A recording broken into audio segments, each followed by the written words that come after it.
Amid tensions with China, armed forces push case for arming Israeli drone fleet with laser-guided bombs, missiles. Amid border tension with China, the armed forces are pushing a case for arming their Heron UAVs with laser-guided bombs, precision-guided munitions and anti-tank missiles for taking out enemy positions and armored regiments.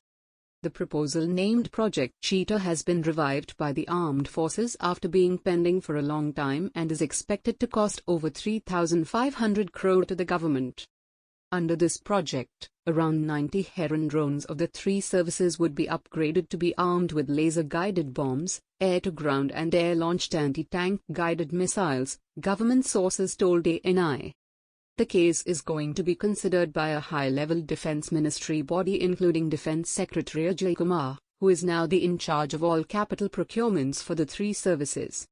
In the proposal, the armed forces have proposed to equip the drones with stronger surveillance and reconnaissance payloads for keeping an eye on enemy locations and stations and take them out, if required. The Indian fleet of medium-altitude long-endurance drones, also known as unmanned aerial vehicles, includes mainly Israeli equipment including the Herons.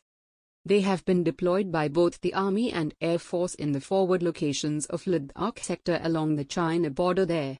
The drones are also helping in verifying the disengagement by Chinese as well as knowing their troop build-up strength in depth areas. The project on upgrading the drones for carrying out offensive operations against the enemies would involve a number of Indian-developed solutions too. The upgraded UAVs can be used against conventional military operations as well as in counter-terrorism operations in future, if required, sources said. With the upgrade in reconnaissance capabilities, the forces on the ground would also be able to get pinpoint intelligence about hideouts in areas where men have to be involved in operations. The upgrades would also enable the armed forces ground station handlers to operate these aircraft from far-off distances and control them through the satellite communication system.